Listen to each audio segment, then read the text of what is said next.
Bismillahirrahmanirrahim. Assalamu alaikum. Welcome back to my channel. I am Wajiha Abdul Khalik and today we will learn about Francis Bacon. Previous videos में हमने बहुत से play rights और poets को discuss किया है, लेकिन आज की वीडियो कुछ डिफरेंट है क्योंकि आज हम एक मोस्ट फेमस एसेइस्ट या फिर फादर ऑफ इंग्लिश एसेज भी जिन्हें हम कहते हैं, यानी कि फ्रांसिस बेकन, उनकी लाइफ को डिस्कस करने वाले हैं, उनके फेमस वर्क्स को डिस्कस करेंगे और उन्होंने अपनी लाइफ में क्या क्या अचीव किया, क्या क्या एजेस देखी, उन सब के बारे में आज हम डिस्कस करेंगे।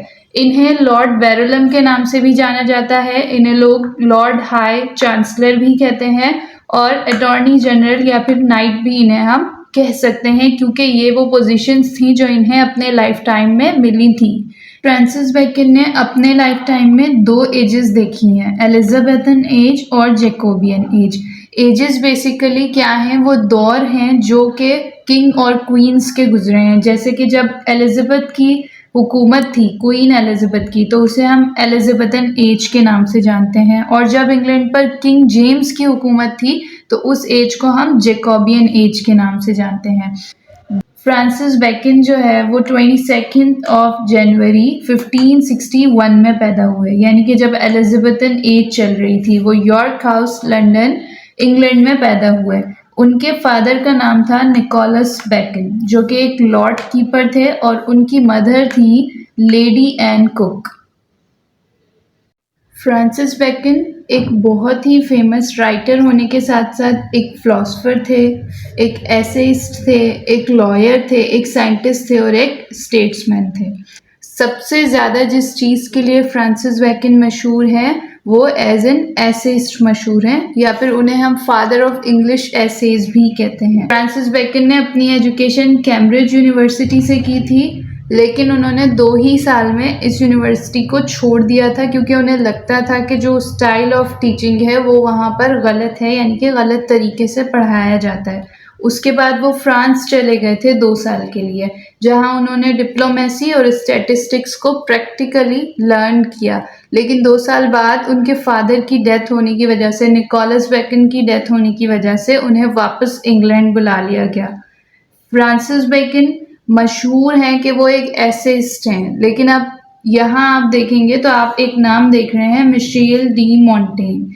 ये हैं फादर ऑफ एसेज, यानी कि फ्रांसिस बेकन को इन्फ्लुएंस करने वाले, इंस्पायर करने वाले जो राइटर हैं, जिनके एसेज से इंस्पायर होकर फ्रांसिस बेकन ने एसेज लिखना शुरू किए थे, वो है मिशेल डी मोंटेन, और इन्हें हम फादर ऑफ एसेज कहते हैं, जबकि फ्रांसिस बेकन को हम फादर ऑफ इंग्लिश एसेज कहते हैं, because he was the first person to write essays in the English language.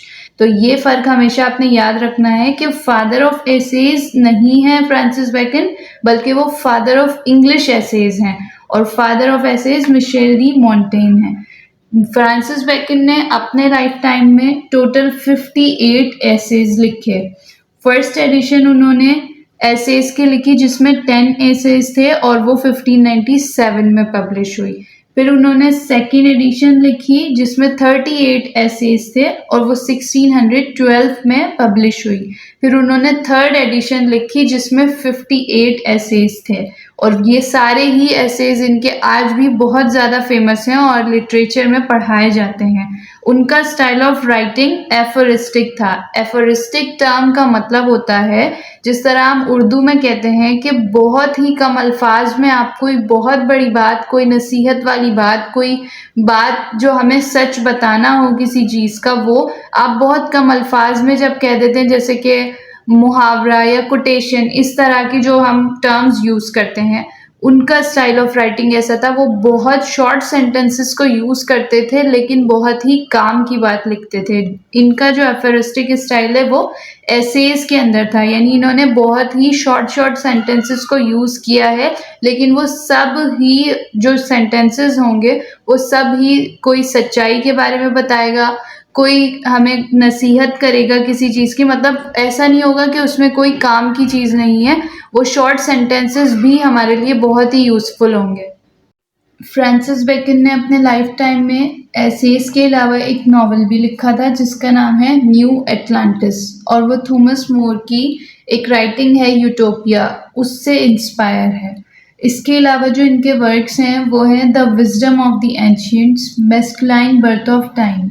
अब इनके कुछ फेमस एसेज की बात करते हैं तो वो हैं of revenge, of truth, of studies. इसके अलावा भी इनके, क्योंकि मैंने बात की कि 58 एसेज हैं, तो और भी बहुत ज़्यादा एसेज हैं जो फेमस हैं, जैसे कि of parents and children, of death, of advancement, of friendship.